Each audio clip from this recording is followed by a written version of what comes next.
all good. It's all good. I'm glad you remembered, man. Yeah, yeah, yeah. So we back with another episode 32. Crazy, man. First episode was back in the minute, was good. Few people watched our breakdown with Ashton Ditch and Cam Scatbo. Niggas was like, damn, Carr, you just gonna hate the whole video, ain't you? I was like, sheesh, that's crazy. It was a hater. Yeah. But man, we got a special guest today. First episode was good, but this one is even better. Former CFL star Dante Marsh up in here. Join the show with us by way of Big Mouth Carl. Appreciate you, Carl, for getting a real OG to pull up, man. Talk some football. I know Real he got more Oakland stats native. than him. Oh yeah, bro. That another thing too, man. That's what's up. That's what's up. Oakland native. A lot of culture up in Oakland, man. Always good to have somebody from a real authentic place of black culture on here, man. Reek from Oklahoma. I'm from Yes, Alabama, sir. DC. We got a lot of good black culture up in here, man. So get a real good aspect and point of view on some takes. I want to start off with the very first topic, man. All right. Kyren Lacy unalived himself last night in Houston. This was shortly after his good career he had at LSU, second round draft pick. I hate to say it, but it's also after the little situation he got in with the little car wreck, uh, where he had a situation where somebody was killed as well. Hmm. My prayers go out to him, man. Young fellow, 23 years old. Me working with youth, especially in higher education. Um, it's tough to see somebody come to that situation. Somebody young like that always have to come to that where they at that point in life. I wish he had some real people around him to maybe talk to him, or I don't know, man. Like I feel like I understand. I don't know. My take on it is I feel like the little situation he had with the car probably felt like he messed his NFL career up, and that was a lot to live with. You feel me? Um, Mm-hmm. and I think it kind of like stemmed on from that. That's what I'm thinking. And he probably at a part where he couldn't deal with not being who he once was. And I feel like a lot of people probably was around him for who he was. You know what I'm saying? Not Kyren Lacy. They was around him for the football player. And then it was starting to sit in where you probably needed somebody to talk to, bro. And he ain't had nobody to talk to, dog. And that reality was starting to sit in for him. I'll open the floor for y'all. I just feel like it's sad. RIP to him. You know, prayers up to his family, his mama. She's sick. Uh, I'll let whoever want to go next talk about it. We can start with I, Dante. Matter of fact, let's see the OG talk first. The guest, man. I think you got to have a good counsel around you. I think the situation that just happened not too long ago with the receiver from Alabama that played for the Raiders, Mm-hmm. same type of situation, right? So he's about to get released, from what I understand. So, fellas, it's more to life than football. It's more to life than playing a sport, right? You're gonna be a civilian much longer than you're gonna be an athlete. So, you know, I feel for the 78-year-old man that got killed in that car accident too, and his family, right? Mm-hmm. Sometimes we make decisions and choices that are life altering and life changing. So, you know, one bad decision can ruin a life. And we gotta know as athletes, we gotta have good counsel around us, especially in this day and age with social media, and all the things that go along with that. It's not just about wilding out and not really paying attention to things that's going on in your day-to-day life. You're more than just an athlete, dog. And we need sports psychology is huge. We gotta start talking. Mental health is a big thing too. I don't think there's never a reason why one should take his own life. I feel like that's like God gave you life. You don't get a chance to apologize to the man upstairs. So you already know the rest. You automatically up out of here, and you gonna be in a place that you don't want to be for eternity when you do that. So I just feel like we have a lot of young people that don't have wise counsel. You get confused and you get misguided with the glitz and glamour of celebrity, right? So um I think he probably felt like he wasn't going to get drafted, like you alluded to earlier. He felt like his career was over, which, once again, I don't necessarily think so. You got to go through the legal system to figure out what it is and what it ain't, and then you go from there. But you don't take your life, dog. So I definitely feel for his family, friends, and loved ones, and I hope this could be an eye opener for other young people. Get yourself a mentor. Get you some OGs to surround you, the right OGs, the right mentorship, the right wise counsel to help direct you on your path. We're talking about 20, 21, 22, 23, 24-year-old guys coming into money. And let's be honest, I know I'm from an inner city. I had a two-parent household, but I didn't grow up with no money. So a lot of times we're not advised on the financial literacy part, right? We need to get more people taking these young people up under their wing and really showing them the game. On the flip side of that, young people, y'all gotta listen. You don't know everything. I didn't know everything. You gotta listen to wise counsel to help you, because situations like this won't happen, I don't think, if we start listening more to the older people. Yeah. I definitely would say I definitely agree with all of that, and I would say too, like, as media or as people who critique the game or have a passion for the game, I would say, and we, you know what I'm saying, may not agree with everything that we see from these athletes or whatever the case may be. We got to remember they are human at the end of the day. And I also think, like, you know, he may did some things on the field, some antics on the field that may be caught up in the moment or whatever the case may be. And I think people try to get a base judgment of that's who he was off the field. I think the opening game they played USC, I think, and he had did like basically like a gun pointing celebration to somebody after he scored a touchdown, and people was trying to crucify him all over the internet. Like, that stuff kind of, you know, weigh on you. Like, you know what I'm saying? Like, I mean, it ain't gonna go away. That's gonna be something that people gonna try to remember him by, like, or now try to say, well, how can you feel sorry for somebody who, you know, did something like that or whatever the case may be? And I don't think that's right. Like I said, at the end of the day, he's still human. He's still a young man. At the end of the day, like, sometimes our game is, you know, it's played with emotion, it's played with passion, and sometimes it can get the best of us. But I don't think that one clip or that one moment should, you know, determine or dictate what kind of person he is outside the field. Can I interject real quick? Hmm. Okay, so when we gonna learn, like, brothers, when we gonna learn all that Ja Morant nonsense? I played the game for 12 years at a pro level. I played 4 years of D1. I get it. I know that's our little, we're different. We the culture, so I get it. But at what point do we learn from others' mistakes? We got to stop using these excuses. These are young men. We can't keep calling them kids.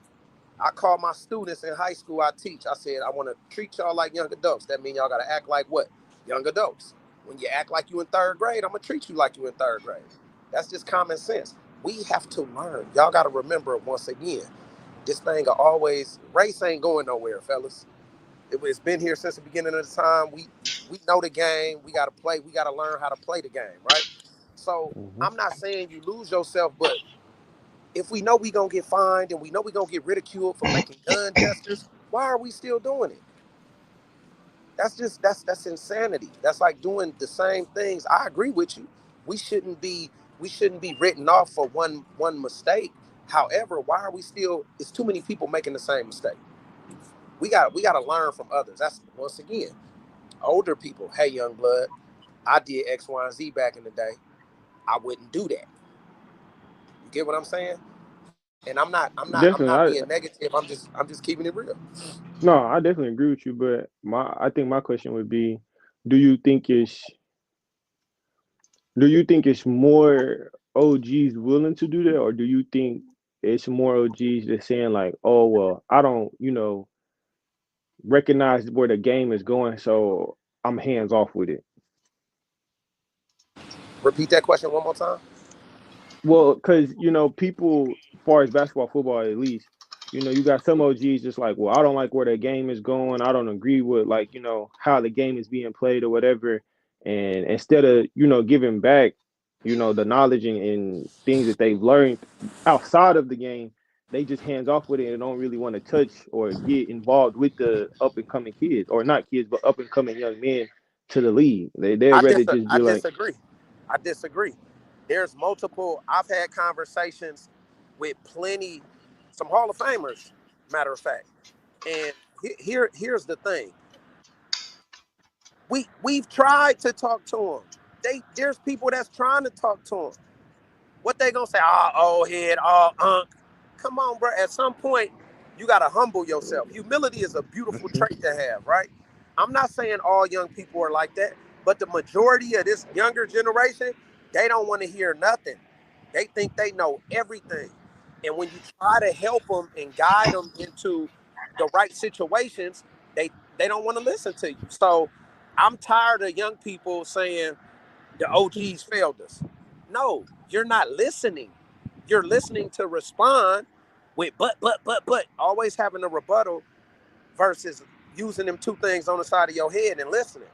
Now, I'm not going to make a blanket general statement and say all young people are that way, but it's an overwhelming amount in this younger generation that do not care about what none of us are saying. And those are the same young people that are making the same dumbass mistakes and ending up in a bad situation. I, Now, I will. you, Okay. go ahead. I just wanna interject right there. As a youth advocate, I will say this, man. I think the gap is too big between the information channel. I think what a lot of times what happen is the approach is missed because we don't try to relate. We just try to come from a, hey, I did this before, little nigga. You should listen to me. And a lot of the times too, a lot of the times with the older generation, our character ain't always there. You feel me? A lot of times we do give good information, but a lot of the times we do bullshit too. You know what I'm saying? We still party, we still drink, and them young kids see that. So a lot of the times, what I notice, right? So even when they see you, bro, you try to do the. I just come from like this. I admit everything I do. I know y'all smoke weed. I know y'all fuck hoes. I know y'all be with the worker. I know all of this, right? Have your fun, but then X, Y, and Z. I tell them this is how we do it right here, and I show them the track record. Somebody like you, Dante, will be excellent. You know what I'm saying? I'm playing at the highest level. This is where you want to go. You feel me? But I feel like a lot of the times we got to try to come at the and I get it us once we finally get it and be like, hey, I realized what I was doing in the past was crazy. You feel me? So now it's so foreign. But you got to remember, sometimes it take a little second for them to really comprehend what it is that we saying. You know what I'm saying? Not trying to come off like a father or whatever the case may be. It's like putting enough down and allowing them to pick it up. And I know what a lot of times it is. We don't have patience for that. But I feel like a lot of the times, once we do have that patience with them, the ones that do want to come around now, they go end up giving in to it. Like, you know what I'm saying? I agree with you, Dante. It's some kids out there, you just can't. It's just impossible for But for them to. I agree with what you're saying. But see, I can only speak for me. Carl will tell you, I'm the youngest 46-year-old you ever gonna find. I know this shit. I'm with the shit. I come from the shit. So I can relate better than a lot of guys my age to this younger generation, right? Hmm. I don't get at him like you a dumbass. I don't do that. He'll tell you that. I Oh met you yeah. where you at, but I'm lacing your boots. I used to do a lot of dumb shit. So I know. There's things that I don't even tell some of the younger guys because I don't want them to glorify the dumb shit that I did. So, Right. and because I know what they're thinking initially before they actually get to know me. They probably thinking, oh, he a square. He went to school and played football. Furthest thing from the truth. But I can't tell all the young people that I come across certain things because they don't have the bandwidth, the mental tenacity, and they can't comprehend. I'm creating this picture for you and I'm showing you. Don't do it because, hey, I did all this shit. But on the flip side, like you said, when they look, well, you're successful. You did that. You did this and look where you're at. Because they don't have the ability to decipher or discern, yo, he did that shit and he telling me not to do it because that ain't the thing to do. They're thinking, because they see things, they don't know how to compartmentalize. You get what I'm saying? They don't know how to break things down. They just look at the end result and they don't even know. I was telling some kids yesterday, if I'm standing on this side of the street and I need to get across the street, the goal is to cross the street, right? I have to figure every day, I got to figure out, am I getting closer to getting across the street or am I still standing on the same side of the street? They don't understand how to create a strategy. They don't understand how every day I got to get closer to getting to the other side of the street. So that's where we come in. Hey, if you do boom, boom, boom, boom, boom like this, don't do that, but do it this way. This will be the best way for you. Now, you may have to walk all the way down to the light and not jaywalk, right? But that's the best way, most efficient way, because guess what? If you jaywalk and the police see you, you're going to get a ticket. They don't understand that. All they care about, you know what? I'm going to take the path of least resistance. That's what bothers me with this younger generation. Stop looking for all the shortcuts. All the time you taking and wasting trying to find a shortcut, you could have just did it already. To add on top of what Marsh is saying, I hate to have to say this, but I got to be truthful in my opinion. At a certain point, these younger generation don't have any more excuses, right? Because you've seen what Henry Ruggs went through. You see what what's the wide receiver that used to play for Gordon, Bama? What's his name? Oh, you talking about from Oklahoma Josh State? Gordon? Yeah, Josh Gordon. You State. see what Josh Gordon and them boys went through. So it's like at a certain point, you know what I mean? Like, when are you gonna stop being a fool? You know what I mean? And I don't want to be unsensitive to the situation. Like, it's a big situation. He killed himself. Like, first and foremost, you need to have a relationship with God. I don't care what nobody says, whatever it is you believe in. I personally believe you need to have some type of connection with a higher power. But I mean, he's seen it all. He knew the outcome of all this stuff. Again, your surroundings can kill you. Again, he had warnings. I'm pretty sure other people told him warnings of what is gonna come from this situation. So it's like, dude, even like I said, I named the celebrities and all the former players and stuff. They're like, bro, the signs is out there. This is what happens. This is what happens.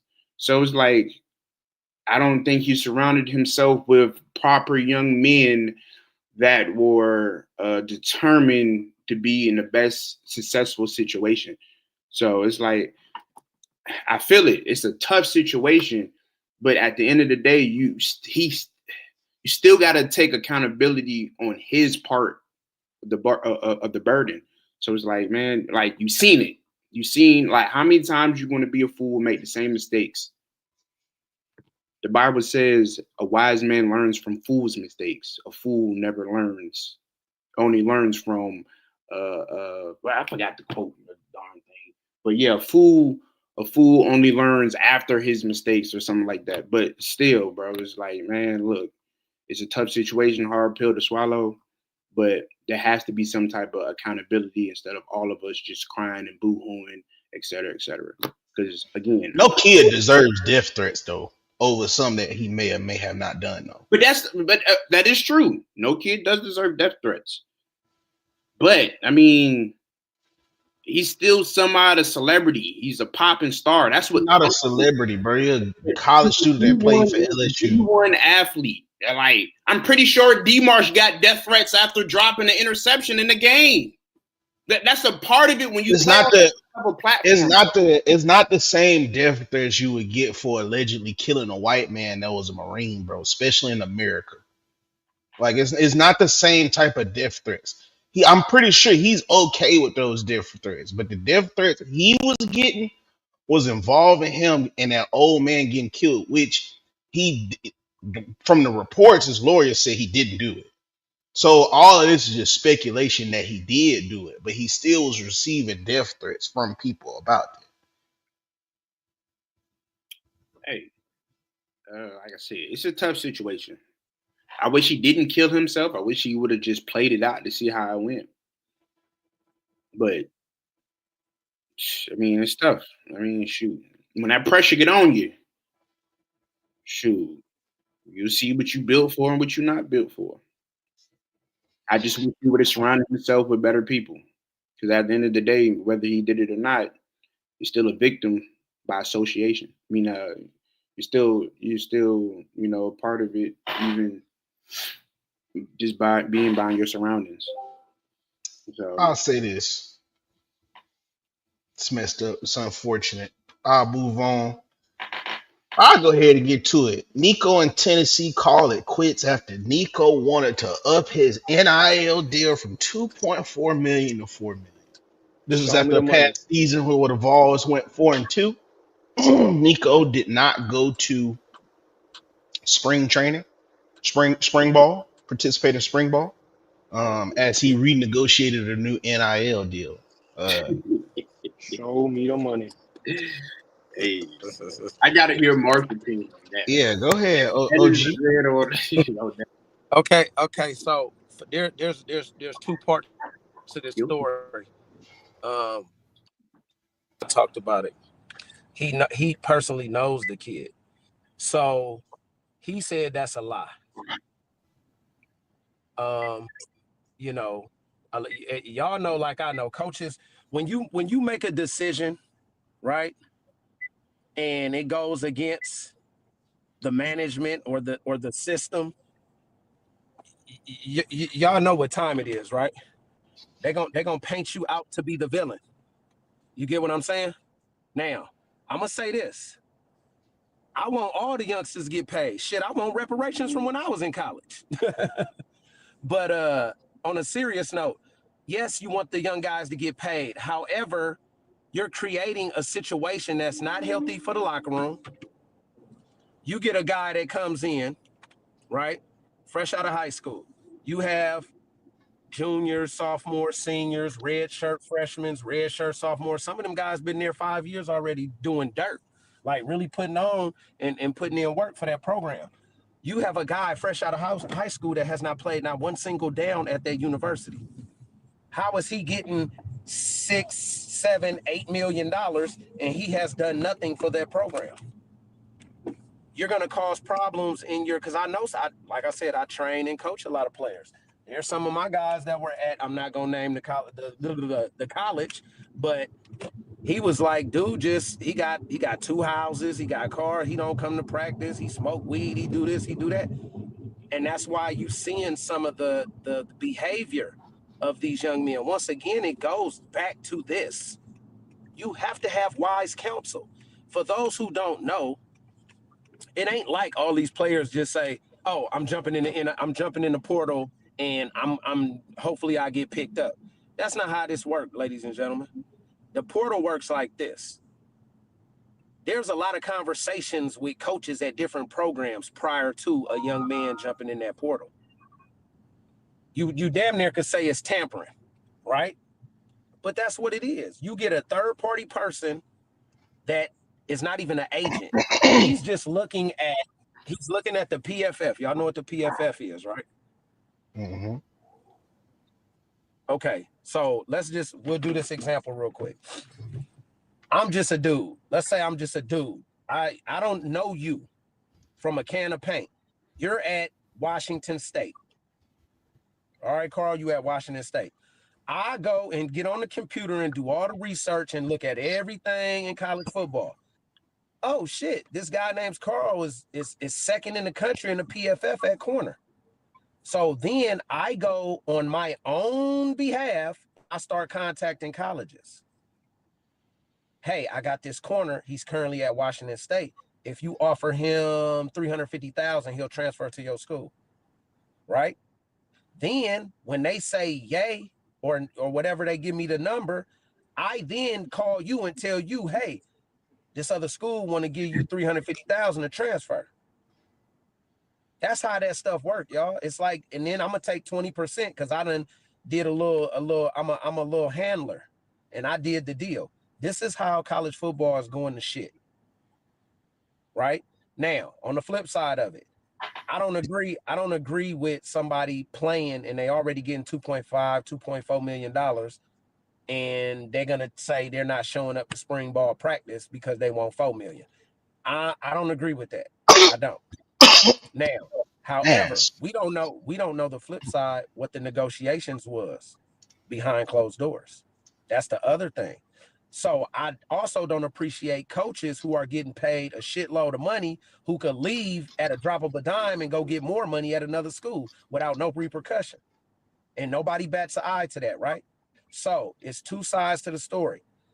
Is Josh Heupel and them not telling the whole truth because they player did what he did? Because I'm pretty sure if he came out and said that, there's other schools willing to pay him what he wanted Tennessee to pay him. So, I mean, for me, I think it's a good thing for the young men because 98, 99% of these guys that never play it down in the pros. So, I mean, get your money, young man. Some of these guys can actually change their lives, like generational wealth off this stuff. So I'm all for them getting paid. I think really it needs to be a cap or some stricter, stringent, more rules involved because I'm tired of seeing one dude play at 5 different schools. I don't know about y'all. We need to bring back that old college football mentality. Almost like that slave trade. We need to bring that crap back. No. We do. I'm for it. I'm for that. Yeah, I'm for the old wearing and tearing and using the nigga. I think we need to go back. I just think these kids, when you give these young niggas money, they act like damn fools. So we need to go right back to that structured discipline, 2-a-day practices. Niggas, it ain't even that. I just think it probably should just go back to how it was up under the table when you go talk to the bag handler and all of that. I think it should just reset to that because they were still getting paid. Because look, check me out, D Marsh. This is why I'm not really messing with Nico right now. So I'm just thinking about it from both standpoints. That's how I look at it, right? He didn't go to spring ball. So if I'm finna negotiate with somebody, I want to be out there playing. I want the coaches to be like, damn, he ain't really improved because what they finna go off of is what you did last year. And what he did last year, he had 19 touchdowns, 5 interceptions, 63% completion rate, 2,600 passing yards or 2,800, somewhere up in there. Anyway, they went 10-2, and you could say he had some good games up in there, but you could say a lot of the times they won in spite of him, especially with the running back Sampson. He was really toting that thing where he had 2 and 3 touchdowns to where it looked like him and that defense, that secondary, they was literally carrying the team. Because that's what the coaches go look at, and then it's go in their head, oh, okay, based off of how he played well, but he didn't play as a top quarterback. Like, so you can't say throughout the whole. Yeah, you're right. Not to cut you off, but here's the caveat. Here's the problem. The reason why I say keep it in place, but just you got to have defined rules with this shit. He's looking at other quarterbacks at other places. That's how we do. I was just going to say that. You can look at Carson Beck. Come on, man. Right there. But a lot of people, what they be missing with Carson Beck, dude, he got like an agent that's like if I'm not mistaken, his agent like a Kirk Cousins or Deshaun Watson, one of them two. They got like the same agent. So but let's pause. The agent ain't got nothing to do with it. It's real basic. You don't even these young dudes don't even need an agent. I'm looking at my numbers, what I'm doing at my school, and I'm looking at everybody else that's a quarterback in college and what they doing for their school. At the end of the day, we all know this, fellas. The quarterback and head coach get too much praise for when they win, and they catch too much hell when they lose. That's since Pop Warner. Am I right? That's That's true, true. but in college, you can't turn you can't do that in college. You can't sit there and be like, hey, he making this over it because he going to Miami. Miami got a different budget, But all of that. You Yeah, can't turn it no, but into you the gotta no, look at NFL the no. deal because though. they You in actually the paying SEC. these You kids. right, but you in the SEC, dog. Yeah, Tennessee got a Tennessee though, bag. Exactly.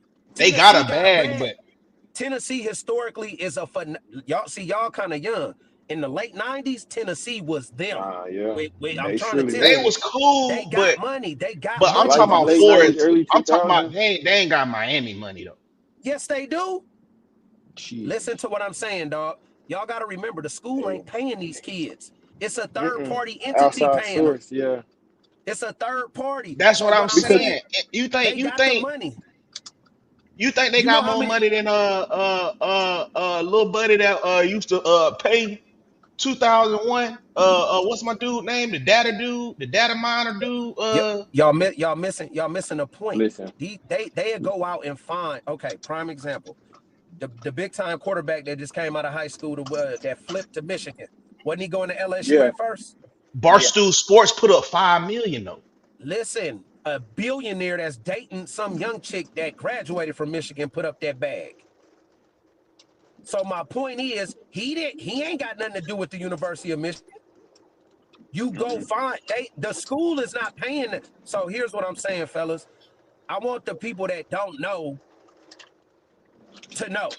The school is not cutting the check.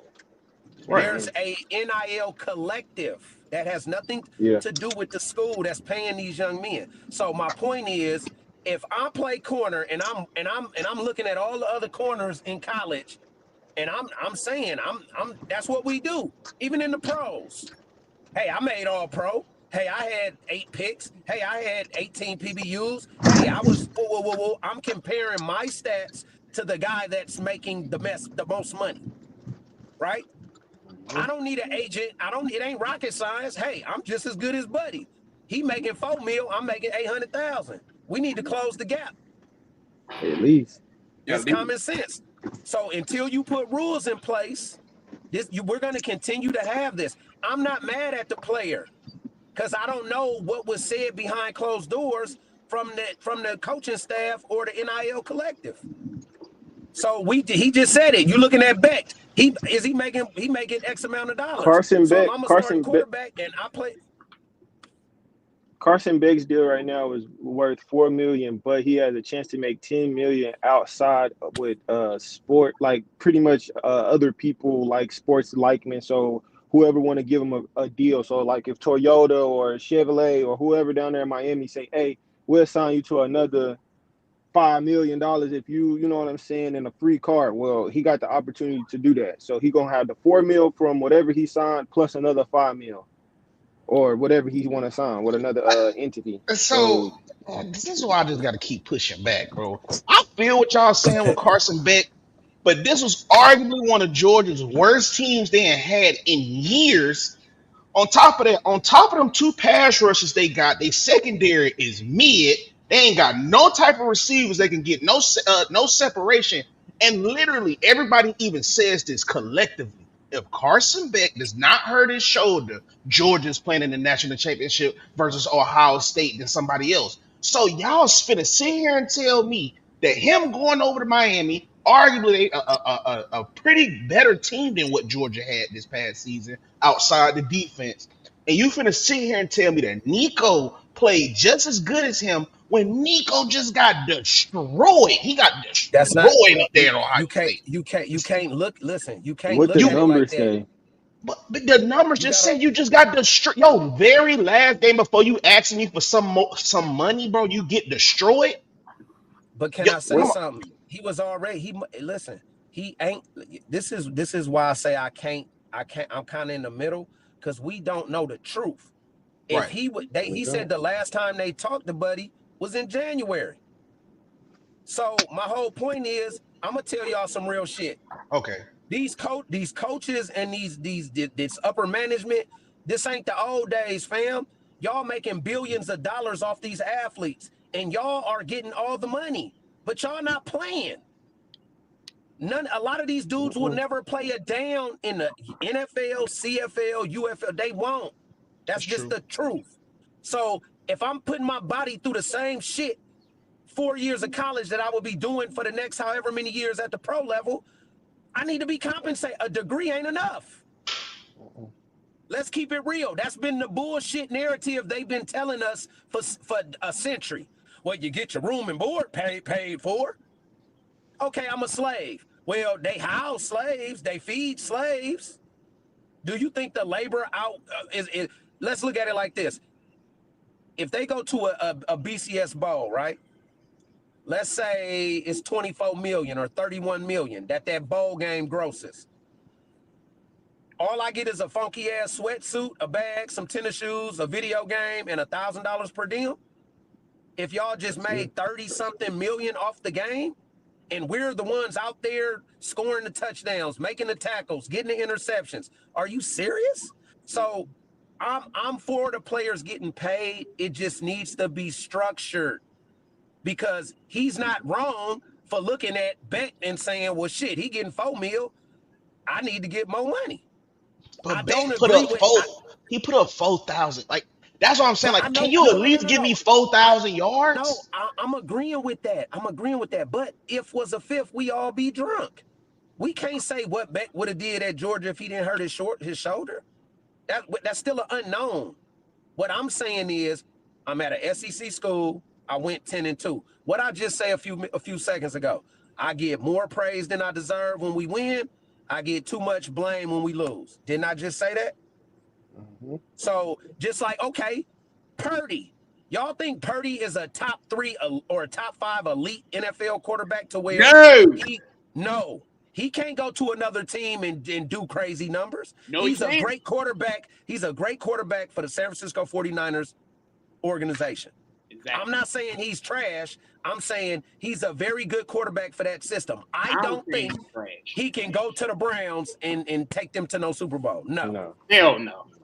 So my point is, but guess what? He's going to get top pay because that's what the market is. So that young man at Tennessee is looking at the market like, yo, I got to cash in while the getting is good, because I'm not guaranteed to go pro. Nope. That's all I'm saying. I agree with you. Two things could be right at the same time. I mean, I get it. I fucking hate this portal shit. I hate kids going to 6 different schools in 4 years. I want to ask you about how you think about TJ Finley, which was the next topic. How do you feel about TJ Finley? This is his 5th school he transferred to in the 6 years of him playing. Started out, if I'm not mistaken, he started out at Auburn. Then he transfers to Western Kentucky. Then he goes to Texas I thought he went to Florida State, at one point. Texas State. And then he goes to, I can't remember what last school he was just at, but now he's at Tulane. I don't agree with that. Did he play at Florida at one point? I don't think he played at Florida. Okay. It's too much movement. It's too much movement, and right. This is the he problem. Has to look at himself. Maybe he's the problem. Yes. Okay, so it goes back to what we talked about when y'all opened up. Accountability. Carl said it best. Accountability. Can we agree? Since I'm the oldest guy on this panel, we got to stop calling. Okay, we got to stop saying the truth is hating. We got to stop doing that. Because I feel like I love the young guys. I train, mentor, coach, and teach young guys to be better than me. My point is, the truth is not hating. The truth is just LSU. It's the truth. I'm sorry, LSU. No, you're good. The truth is the truth. We got too many young people that's out here wild. They have no coof. They have no respect. There's no accountability. There's no work ethic. So everybody wants they want McDonald's. I'd rather have smothered pork chops, rice and gravy, and cornbread. I don't want to eat a number 3 every day. You get what I'm saying? We got to change the narrative. Let's bridge the gap. Hey, I'm not knocking the youngsters. I want them to do it bigger than they ever can. We want to see that, but it's a certain way. I'm going to just say this. Success looks like overalls, a tool belt, and work boots. The youngsters ain't trying to deal with that. That's why listen, there's no elevator to success. You got to take the stairs. That's all it is. If you don't want, you can't, if you don't work, you don't eat. Period. You can't, it's like everybody got all this entitlement, but there's no accountability. You get what I'm saying? Now, I'm a coach. I've been coaching the last 12 years. Bruh, I was a player for so long. I'm a player's coach, but I'm saying if I coach a kid, I recruit a kid, I develop him, and then in 2 years he's all everything, all American, he's so great. Then another school with a bigger bag offering more money and he leaves, I'm gonna feel some type of way. Because now you can, in theory, impact my job. If I'm getting $400,000 or $500,000 to coach corners at Michigan, and I get a kid that's maybe a 2-star because I'm a good coach and talent evaluator, and I develop that kid, and in his second year he's an All-American, and then another school comes with a bigger bag than we could give him, I think that's bullshit. I think y'all should get a finder's fee.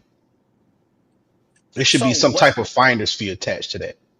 I agree. So now we're talking about rules, right? We're talking about structure. That's all I've been saying. I'm not mad at the kids getting a bag, but there needs to be a structure. Y'all witnessing, this is what's about to happen to college. When I was in college, they couldn't cut you for performance. Did y'all know that? Yeah. They couldn't cut you. The only way you got cut back when I was in school is if you flunked out of school, you did some egregious shit that was so egregious and put the university in such a bad light they had to kick you out. That was the only way. You either flunked out of school or you did something so crazy that they had to kick you out. Now, I could recruit you, and then if you redshirt and you don't show no progress, hey, during spring ball that following season, I could be like, hey, yo, you might want to get in the portal.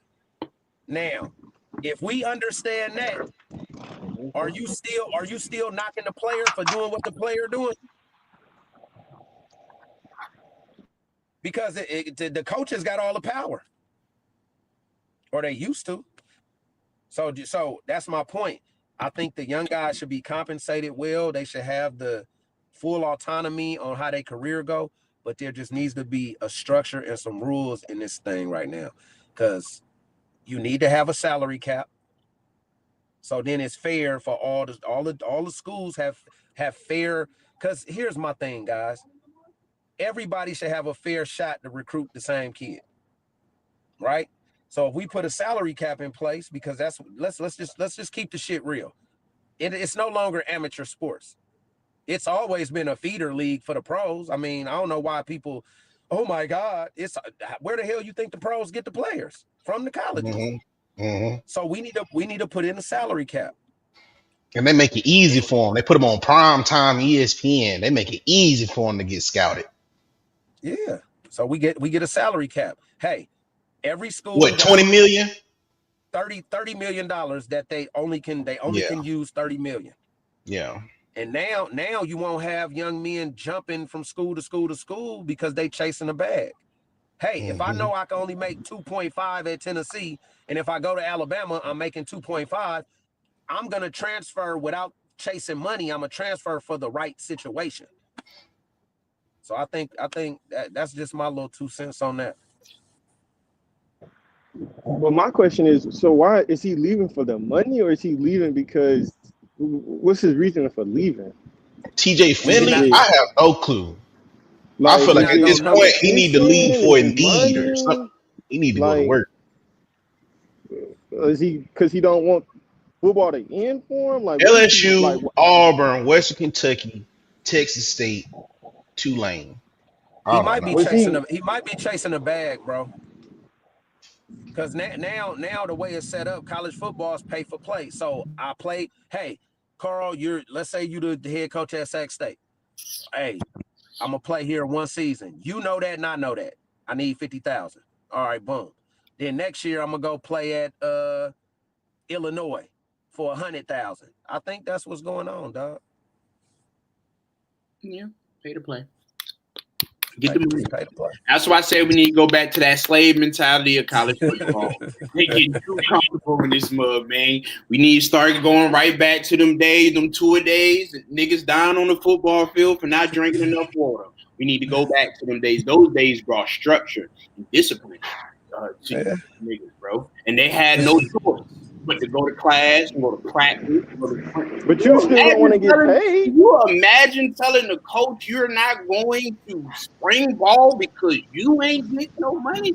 Nigga, what? Yeah, that's wild. That is crazy. That is outrageous. I told y'all, bro. We spoiling these little niggas just way too damn much. We need to go back. That's why they say JUCO is the only last real football. It's the last real true football. Because after JUCO, it's just full of prima donnas and stuff, bro. It's ridiculous. So I think you need to go back to the way it was ran, like you said, but they still should get paid, bro. You just gotta have a just put a cap on it. Them niggas should have made no more than $55,000. What? Yeah, put a cap on that thing. Well, I'm being a little ignorant to it though. I'm just hypothetically speaking, put a $55,000 cap on it. I'm gonna say this: you should have a salary cap for freshmen, sophomores, juniors, seniors. Fact. I get that. Yes. Yeah, fact. But I'm just saying, make them niggas. Man, I don't give a damn. We go off of what the market is for a nigga backpacking a team. They paid probably roughly 1 point some million for Cam Newton at Auburn. Ain't none of these little niggas showed me they on that level yet, bro. They over here just motherfucking milking the market, bro. I'm not finna bail these little niggas out, bro. If I pay you in the millions, you better deliver a championship. I don't care about no backyard bowl. Oh, we made this money at the Taco Hut, boy. I don't give a fuck. That's my money, chump. Give me a national championship. That's why I gave you the $2 million. I gave you $2 million for this. Cam had a bunch of plumbers out there. All of them niggas working enterprise car rentals now. Y'all not finna play with me in that Auburn team. No. Darvin Adams bum. Yeah. Can I ask a question? Yeah. Who was the two running backs when Cam was at Auburn? The running back was that freshman. What's little buddy name? Wasn't it like Michael Dyer or something? Michael Dyer, yeah. That's who the running back was. Michael Dyer. Who was the receivers when Cam was there? Darvin Adams had 900 yards. The other dude was a backup quarterback in what was his name? Barnes. What was his name? Cody Barnes. And Sammy Coates was a freshman. The best player on their defense was Nick Fairley. Okay. He had 10 sacks that season. The only person with double-digit sacks. Okay, but that's neither here nor there. It's a team sport and a team game, right? I agree with you. But once again, I agree with everything you said, but you can't really say that if you're calling it college football. We have to have a clear-cut definition of pay for play, structure, contracts. Now everything you said I agree with if those things are in place, because that's the pros. We can't. Here's the problem. We keep calling these grown-ass young adults kids. They not kids, dog. They're not. Well, yeah, how we paying them now? I agree with you. They not even kids. Not. If you 21 years old and you go to the NFL, you still not a kid. We keep society is ass backwards. Look, at 18, I could send your ass. You could fight for this country. That's true. So let's stop the bullshit. We gotta have clear-cut definitions. We only do shit when it's convenient for our narrative. If a motherfucker 18, he could go out here and die for this country. He's a man. At 18, you a man.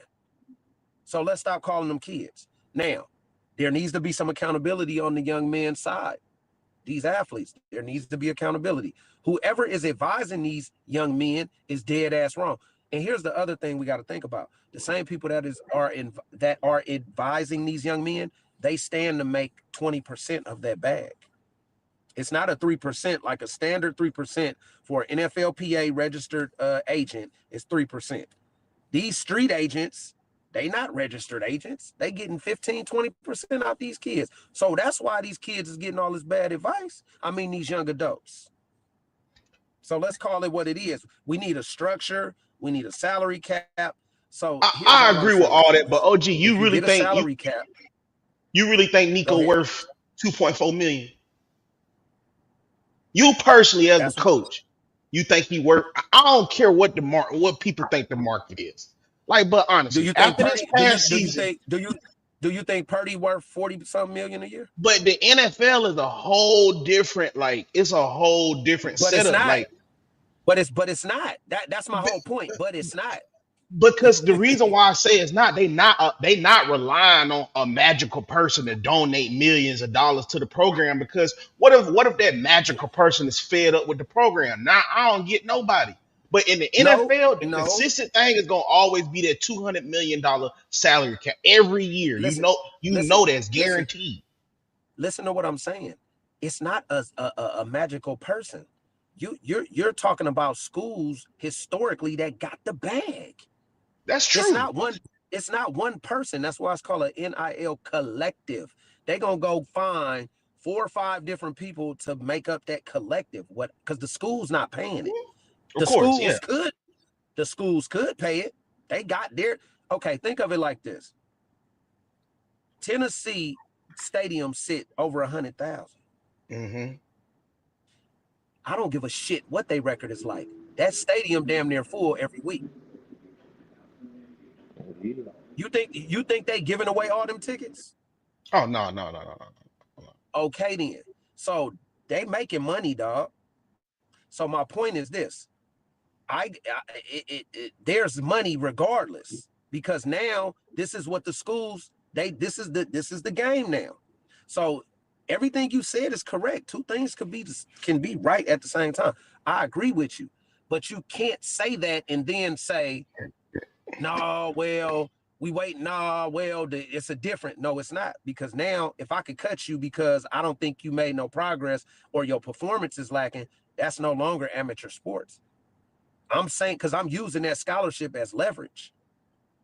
You couldn't do that back in the day because it was college sports, amateur sports. But now since they paying, now I can cut you because I don't think your performance is up to par. That's professional. So this is the landscape of college football now. If you ain't got the bag, you already know I'm only gonna have this player for one season. You kind of know that already, though, man. That's suck though. It does, but what did I just say earlier? If you don't put rules and structure in place, the shit about to get worse. Buckle up. Yeah, no lie. So again, we need to go back to them slavery days, make them little niggas work, play football for $15 an hour, and say, hey, bro, we'll let you rent out a Hellcat and one of them SRTs for a little bit. You got to come put your life on the line. So, like I said, I totally agree. With no structure, the joint going to get chaotic. They're going to do ignorant stuff. Sitting out on bowl games. And I'm still mad at Cam Ward sitting out on the damn bowl game and stuff like that. He played the first half. Huh? He played the first half. I agree. I agree. That shit kind of corny though, right there. That's lame, bro. You shouldn't be sitting out on no darn bowl game, bro. Okay, so can you tell me the difference? Hey, I got a question to y'all. So what's the difference now with the trash ass Pro Bowl? What's the difference? No different. Well, one is playing flag football. No. You missing what I'm saying. The NFL a whole different problem though, D Marsh. I think they pay them too much. So I think they pay them too much. That's why they don't want to do nothing.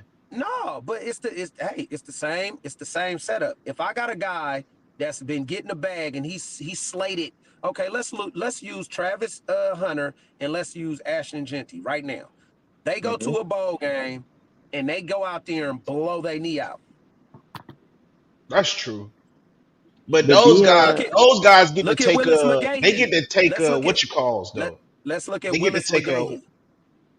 Let's look at Willis McGahee in that national championship game against Ohio State. It could have been cookies for him.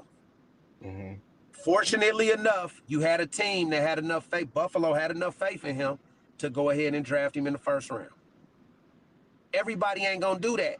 So now I can't expect my guy. I don't like it. Remember, two things could be right at the same time. I don't fuck with it because I don't come from that era. This is my team. I'm blood, sweat, and tears for 4 years. I'm playing in the goddamn ball game. But if I know I'm finna be a top 20 pick, it ain't no guarantee, bro. That's all I'm saying. So if you could, that's why I'm saying I think they need to get paid the bag, because a lot of these guys ain't gonna play after college, bro. A lot of them, there's gonna be guys that get drafted high that fizzle out in a year or two. True. So just telling them your degree and room and board is enough when they're helping make millions and millions and millions of dollars for this school is preposterous. I agree on that. So I mean, if we get the structure right, dog, I think it'll work. I think Nico goes to USC or UCLA. USC with Lincoln Riley, yeah. Two schools that ain't got no quarterback. Two schools that ain't got no quarterback and got that bag to give. A lot of the times, I don't think the South fits, especially Tennessee, that old redneck ass place, Knoxville. That junk don't fit nowhere like Nico, man. Like, he probably hated it there, bro, being in Knoxville, man. Like, no, I ain't gonna say that. I'm gonna say I agree with you to a certain extent, but like here's the thing. When you playing major college football, there's people from all over the country that's on that team, right? That's true. You're different. You're not really like, the city may not be, okay, I'm from Oakland, California, right? I went to Fresno State, and that's in the same state. That's a 3-hour drive. I hated that shit when I first got there. It's country, slow, old. Like, I mean, every chance I got, I wanted to come home, right? But as I got older, it's different. Now, as an alumni, it's popping. It's more built up. I can actually live out there right now. And the way I'm treated is pretty good. So when I say that, I'm saying you can be from California and go back down south, or be from the South and come out here. No, you could go down south. You just can't go to Knoxville. You remember Life when they was at jail and they was at that little camp? That's Knoxville, Tennessee. They're going to hate it. But no, because I thought when I was with the Titans, I was in Nashville for 6 months. They treated me excellent. Yeah, Nashville, cool. I like Nashville. I like Nashville. But my point is this, though: when you go off to these schools, you're with 100-something more other guys that are not all from that place, and you're not. It's kind of like you're different. You're like a subgroup of the school. True. We got our own little culture within the football team. So and we're privy to certain things that a lot of people aren't. So we're treated differently. That's why I'm saying it really kind of don't matter no more. Like, it ain't like you're going to Lincoln, Nebraska, and it's just fucking nothing. Like, you know what I'm saying? And Lincoln was popping. It was a lot of guys in the 90s. Nebraska was like that. Yeah. So there was a lot of people from LA getting recruited to go there. Like, let's just keep it 100. So what I mean by that, I don't really buy into the idea or the ideology that a certain kid can't go to Knoxville. Tennessee has a long-standing tradition of excellent football teams here and there. There's a shitload of phenomenal players that went there. The fan support, the student body, just seeing all that orange and shit, they support that program, dog. So I don't really think from a culture standpoint it's a problem. I just think there's things that the general public don't know that I don't think Josh Heupel and company is telling. So I don't want to run out there. Don't forget they got that other top ranked QB too. I gotta look this up. They had got tell you this though. It was a little dark skinned kid. Like, he was like a top ranked QB too. And I think a lot of times when them coaches be stacked on talent like that, if you do any type of negotiation, I really feel like what you said, like they can cut you at any time, and sports shouldn't be like that. Which why I agree with what you say. It needs some type of cap, some type of contractual agreement. Hey man, you can't get cut. Like, hey, I'm gonna pay you $2.4 million for 2 years. During these 2 years, you can't get cut. After these 2 years, we can renegotiate for whatever the market X, Y, Z. It's not a can't get cut. because that's ludicrous. That don't happen in the NFL. My point is this: if you sign a contract and we put a salary cap in place, the disparity in money made won't be so big to where you got all this movement. So if it's slotted, okay, quarterbacks, top tier quarterbacks gonna make $4 million. Top tier receivers gonna make 3.6. You get what I'm saying? You gotta do something like that. Because here's why I'm saying that. If I know the cap is $4 million, then why would I keep jumping around at schools looking for more money when I know the cap is across the board a certain number? The same. It's the same across the board. Right. So you don't have and then so now you'll have guys transferring for better reasons. Y'all get what I'm saying? Instead of just Like bag playing chasing. time or Yes. something like that. Yeah. But I tell you this though. Go ahead. If that was Archie Manning, that $4 million would have been in his pocket same day. Yes. I'm telling you I that agree. right now. And let that be Archie Manning going into Tennessee talking about give me another 2 points. They would have cut that check same day. Yep. Guaranteed. But Arch is so much better. Arch was what? Arch ain't played. Man, How you know that? Arch ain't we played. can't say that. Down. Y'all gotta stop saying that, bro. Y'all gotta stop saying that. Archie Manning has not played. Don't do that. Don't do that. You ain't seen Archie Manning playing no big game yet. Don't do that. know he ain't played no big game. Don't do that. Because his uncle is paying Manning. But the fact off of him sitting another year when he could have dipped the Ole Miss or LSU. What does that mean? What does that mean? The character we want from these kids right now. Nah, that ain't no character. That's them pockets getting fat. That's what that means. Now we using that for the excuse. We want them to do stuff like this, and then when they do stuff like this, his pockets fat. Oh. Can I say something? Can I say something again? Multiple things could be right at the same time. Let's look at it. He ain't hurting for money. Don't get it fucked up. He don't need no money. That's one. Two, he ain't played no big time game. It's just a lot of projection and hype right now. We ain't seen it. Let's say just because that's his uncles don't mean he that good. So can we start being in reality? I think he's a great young man. All I'm saying is he's not like, you know what? I'm going to just say it. The majority of college athletes come from inner city and lower income backgrounds, bro. Except for basketball. Basketball is okay. It just changed to that. Okay. Listen to what I'm saying. Most of your top athletes, they didn't have no money, fam. Mm-hmm. They don't have a rich daddy. They don't have a rich uncle. They getting it out the mud. So the motivations are different. If I know I don't have to worry about no money, I can sit tight. Fuck it. I'm going to play eventually. This is my journey. I don't need to worry about stress. You know how much stress would be alleviated from the average everyday person's life if they knew they had a bag in the bank? You could actually live out your dreams. You could actually go do some stuff that you really desire to do because you're not worried about no money. True. But at the quarterback position, it's a little different. Not too many gutter inner city kids play quarterback though. Are you serious right now? Did Lamar Jackson come from? Lamar is one of the few, as in total. No. Did Michael Vick come from us? Again, we're talking about now. Naming young. I think Lamar. A lot of inner city kids don't play quarterback, bro. And yes, they do. No, they don't. Yes, they do. Okay, Tua Tagovailoa is not an inner city kid. That's one dude. I'm saying there's a lot of Patrick Mahomes is not an inner city kid, Mark. Time out. Patrick Mahomes Tom Brady is an inner city kid. Yeah, Jay McDaniels. Aaron Rodgers is an inner city kid. That nigga's from a country farm town. You just can I say something? You just named all white boys.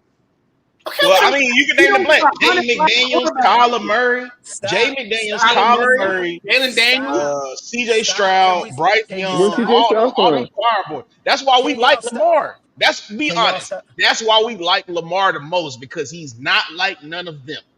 Let's just be honest. Y'all missing the point. Y'all name all young men with all due respect. They mixed. That's true.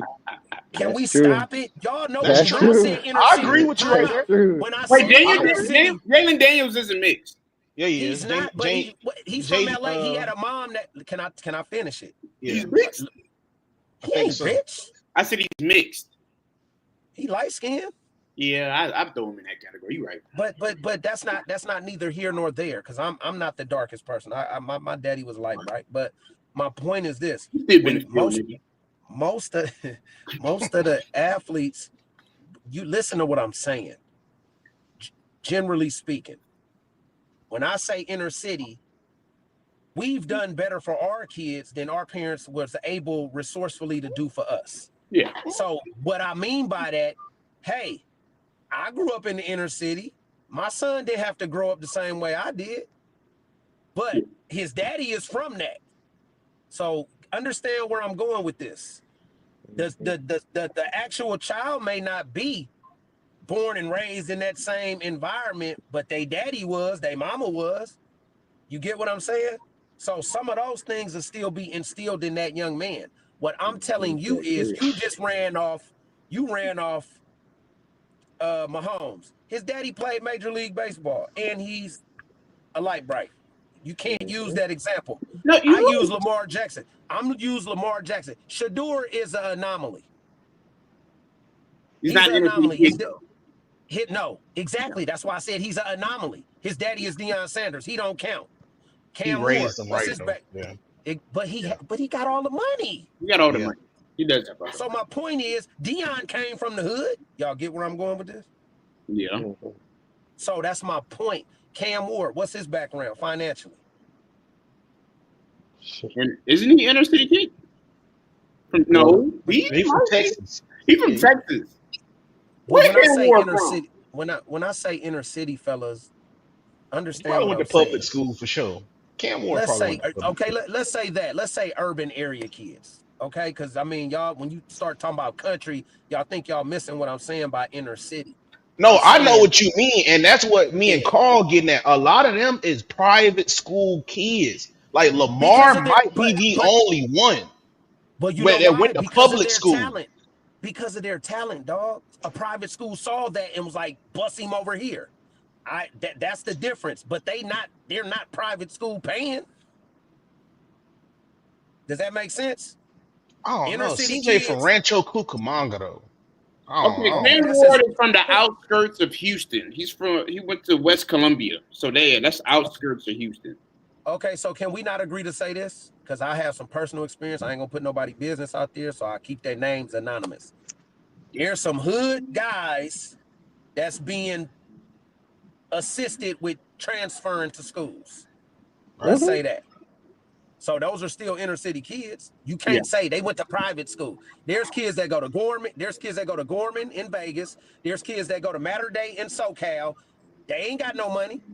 Thanks. Those are inner city kids given an opportunity based on what? Their talent. Their talent, their labor. So guess what? They should get paid for the labor.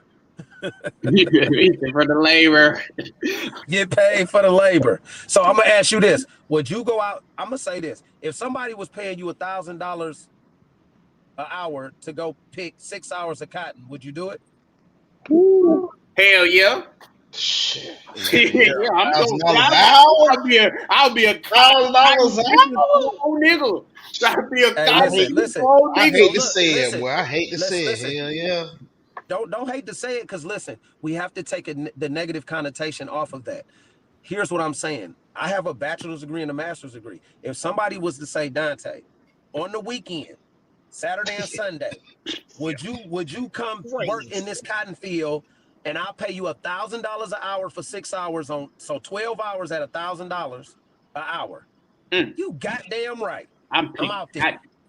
I'm picking cotton like a mug. Sweating. Do y'all get what I'm saying though? That doesn't make you some type of low education having, you know what I'm saying, slave. I'm just saying he gonna pay me $1,000 to do some work. Okay, $1,000 an hour. Be a cotton picking nigga. Man, stop. Oh God, bro, be a God big nigga, man. Oh, Let me man. get into a fun topic real quick, man. Rank these three receivers: Ted McMillan from Arizona, Travis Hunter from Colorado, or Emeka Ibuka from Ohio State, man. Ohio How do you, State. That's tough. what That's would tough. y'all rank? How would y'all rank them three? Ohio State. Damn. So you got Arizona. Emeka, yeah, and then Ted, and then Travis at three. Okay, this is why I'm saying this, and I know I'm gonna catch flack for this because of the YNs and the youngsters gonna get mad. Let me explain something to y'all. Before there was a Travis Hunter, there was a Deion Sanders. Before there was a Travis Hunter, there was a Champ Bailey. Before there was a Mm-hmm. Travis Hunter, there was a Dale Carter. Before there was a Travis Hunter, there was a Charles Woodson. Mm-hmm. These are all Hall of Fame type guys. Like they didn't even do that in the NFL. And I think they had more ability, in my humble opinion. I'm gonna say Travis Hunter can be a Hall of Fame lockdown corner if he focuses on that. He ain't listen. He's not gonna be able to go line up against Pat Surtain and then turn around and guard Tyreek Hill. Not gonna be able to do it. I Okay. think he's gonna. I think with him, I told people this: if he play both ways, because I don't care what nobody. His value is defined in him playing both ways. He is a phenomenal DB. I will say that his tracking ability at DB is next to none. He relies on a lot on his athleticism at receiver, but I think a lot of the reasons why he is so great of an athlete, because I do feel y'all, you got Charles Woods and all them, but they didn't play the amount of snaps he played on offense. Like That's Time out, coaches, time out, time out. uh-oh. Charles At Georgia, Woodson. Charles at Woodson had Georgia, 1 year. Charles Woodson had 1 year where he played. It was literally like one game where he played like 88 snaps. okay, so stop. Champ Bailey, when he was at Georgia, he literally played the whole game both ways. Okay, that's Yeah, one And game, D Marsh. they talk about they only talk. Yeah, a lot of them dudes only have like 1 or 2 games. Charles Woodson, the most snaps he ever played was like 88. I think Champ Bailey, it was like both of them was like in the 80s.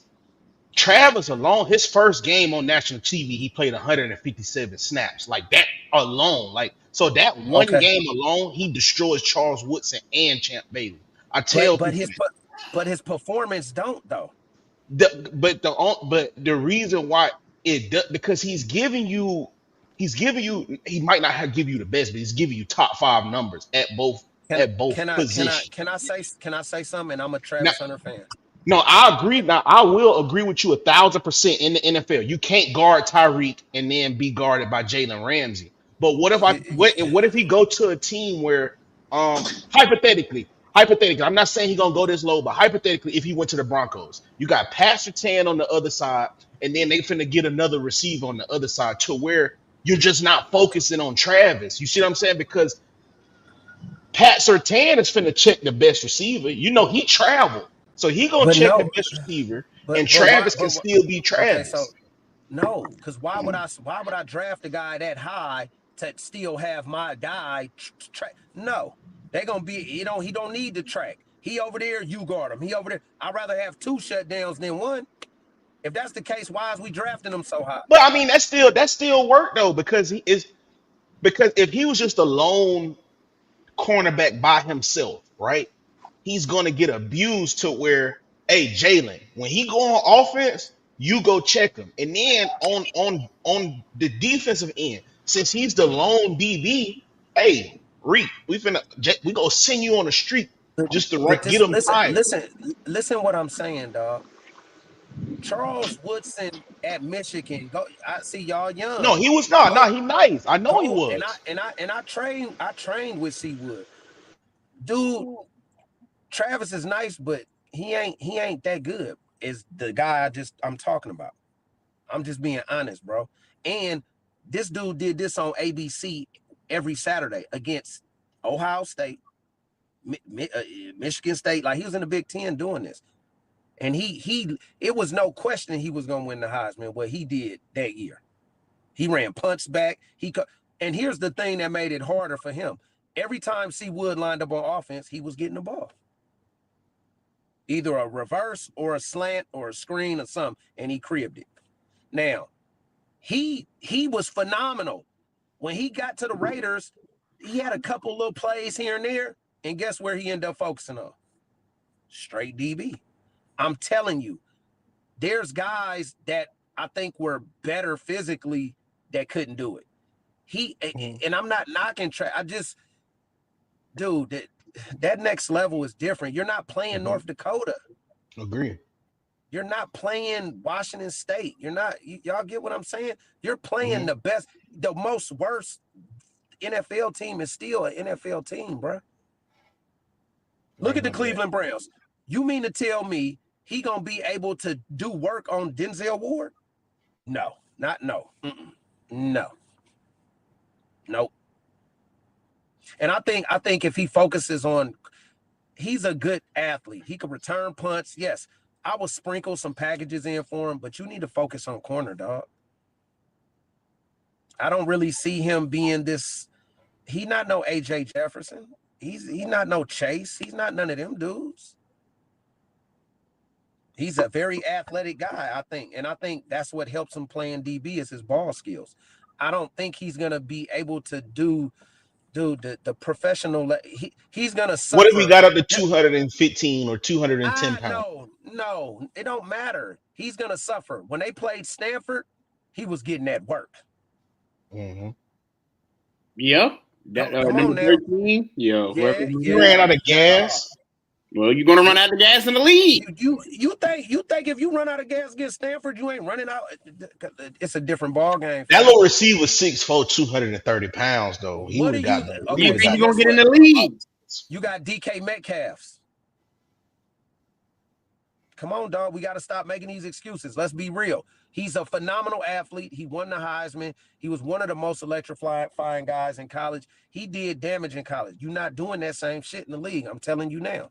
Now, he could have small packages, but his primary position, if I am a GM, I am a coach, I want him to play corner. He's going to be my lockdown corner number one.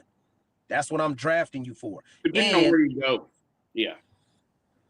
Okay, wherever he go. Now, I agree with D. Marsh. Wherever he go, he should focus on. Yeah, corner. In my opinion. If he go to Denver, he ain't going to be the number one corner, though. He's a lot better. A team he won't drop that low. Number ones. Okay, he won't drop that low. I'm just saying, if they have a number one corner. I agree with what D. Marsh saying. A team can have 2 number 1 DBs. If he on this side, you check him. If he on that side, you check him. Yeah. I guess so. But they do need to make a package for that little nigga. I'm not drafting him to play no 100 snaps both ways. Please. Fuck out of here. Not for long league for a reason. And I'm paying you, and you could get hurt. Oh no. Yeah, them boys in the league hit too hard. I ain't gonna lie. I've been seeing a lot of plays where them dudes be wide awake and then they run through the lane and they get hit and they end up asleep on the other side. And I was like, them boys in the league play a different game, man. Dude, I didn't even play both ways. I returned kicks when I had to, but dude, it's so demanding.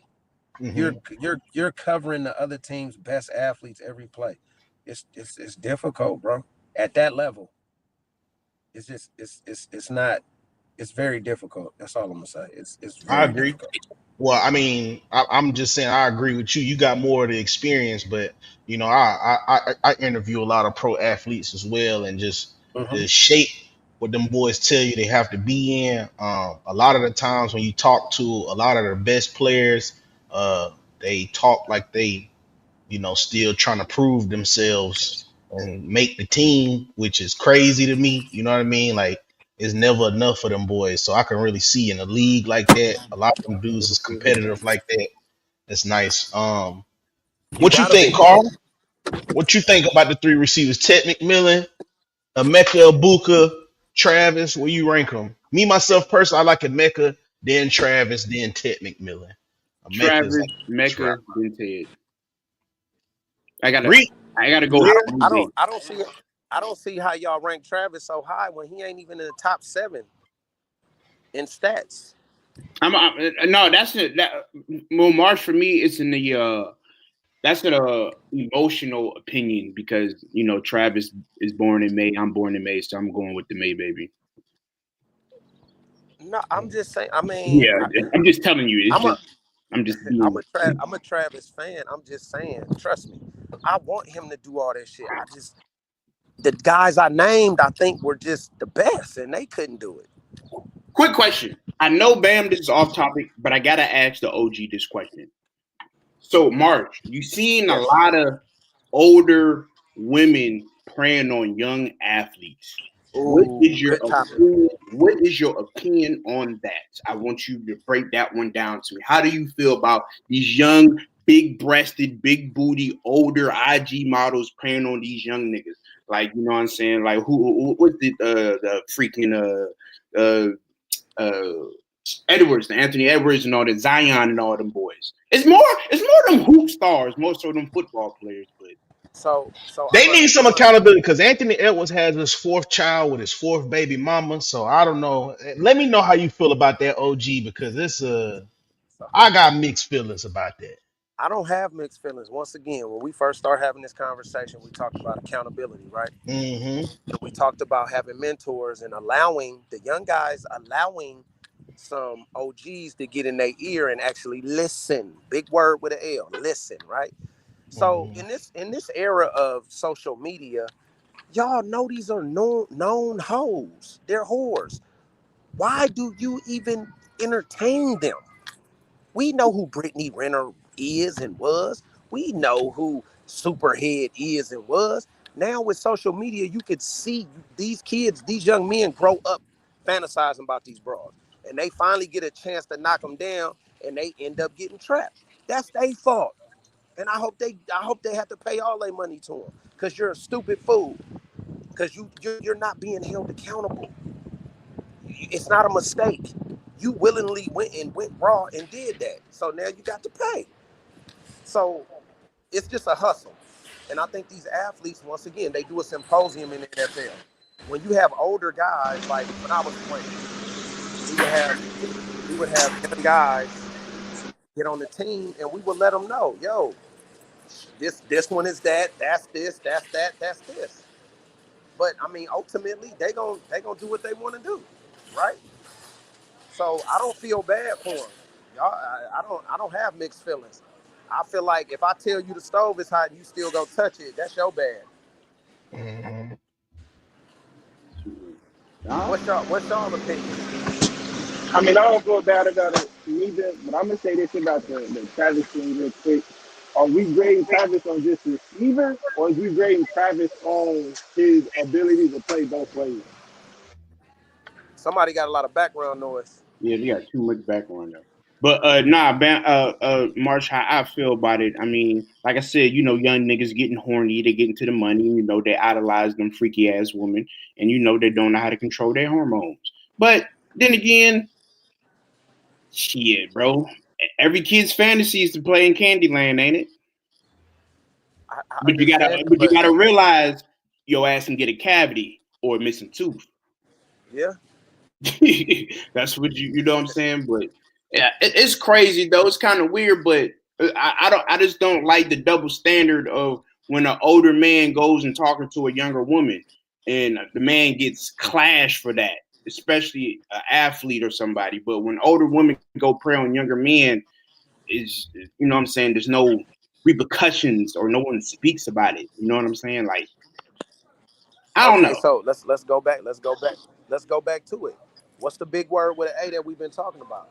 Accountability, bro. Accountability. Accountability. Women, a lot of women, a lot of women don't have accountability. They don't. So I mean, we could say this till we blue in the face. There's a lot of little situations that go on because women don't take accountability. So I mean, it happens, right? So what we got to do is we have to be smarter. We have social media now. A lot of stuff is out in the open. So if we continue to make them same mistakes, who fault is it? It's ours. You can't keep blaming. I mean, drugs don't do themselves, right? Hmm. Pipes got to be smoked by dope fiends, right? All I'm Right. just saying, man, if I So, see this girl got a kid with Future and Bow Wow, I'm not gonna be oh like, yeah, let me have a kid with that. That's on them, bro. They nerds, bro. Exactly. I can't. I, I really feel like it's them cases where the female just like conning the dude. That John's so few and far. I think the con and cons probably like from marrying them and then like that. But that praying on them and yeah, and then pop out like bro, nah, bro. Like I don't think they do it. I think what you said in the beginning, a lot of these young cats is horny. They can't control their penis. You know what I'm saying? Her second head. They can't control that. And they get caught up, bro, being too horny, bro. Lust. It's a seven deadly sin. You get caught up lusting, bro. And then another thing, bro, you shouldn't even be going raw and nothing like that. No way, bro. It's so many regular chicks out here. You got so much Yeah. money. You got access to so many things, bro. But y'all all get the same women pregnant, bro. So it's their fault. It's their Marsh, fault. I got a question for you, Marsh. As a nigga that has played professionally, and you know a lot of professional athletes, why is it that those professional athletes want those high class sluts and hoes? Why are they too good for the regular? Because you see a lot of regular females that are very, very beautiful. So I'm asking you from a dude that has, I don't want to throw you out there, man, because you know what I'm saying? But back in your prime, and you was in Canada. So let's go ahead and put that up there because we That's a all good know question, Carl. bad joints in Canada. So it's like, Marsh, why do these high level athletes go after these sluts instead of regular good women that they can I think easily I think the obtain and reach? I think for one, those women are always around in that circle. It's just like when y'all see celebrities in Hollywood, they pass around the same chicks. Somebody was married to this chick before they got her. Like they're they have access to those men. If that does that make sense? Yeah. No, that nigga gone. Probably lost connection. Well, Mimi, that's good content. that's a Capricorn too, man. Real Capricorn nigga, man. That's good. Darius Slade, she from a small town in Oklahoma. That's how you do it, man. Like, there's a lot of small town girls out there, good women. Nothing like these women we see on Instagram. That's what I tell a lot of cats. I'm gonna say that before I get up out of here because this was a great episode.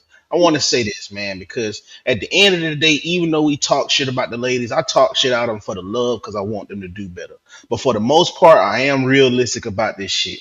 Like what Mimi said, I don't know if you're a girl, guy, whatever the case may be, but like she said, it's girls in small towns that want guys like us and all of that, bro. So I tell guys, you got to get up off the couch and go out there, man. Get up off the internet. Get up off the internet.